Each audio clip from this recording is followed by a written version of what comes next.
Plat polisi kagak mau bayar, plat polisi nggak mau bayar. Baru-baru ini beredar video yang memperlihatkan mobil berplat dinas Polri yang tidak mau bayar pintu masuk tol.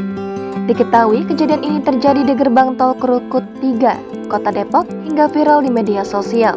Adapun video ini diunggah oleh salah satu akun @Depok hari ini pada Rabu 24 Mei. Dalam video yang dibagikan tersebut, terlihat sebuah mobil minibus warna hitam dengan plat dinas Polda Metro Jaya, kode 7 Romawi 20232, terlihat berhenti di gerbang tol. Awalnya, petugas tol meminta sopir yang mengendarai mobil tersebut untuk membayar secara normal. Namun, oknum tersebut menolak dengan nada marah untuk melakukan transaksi. Lantas, pria yang berada di belakang mobil tersebut merekam kejadian itu. Tentunya, video ini mengundang beragam komentar dari warganet. Sementara itu, atas kejadian ini, polisi setempat akan melakukan penyelidikan segera mungkin untuk menindaklanjuti kejadian ini.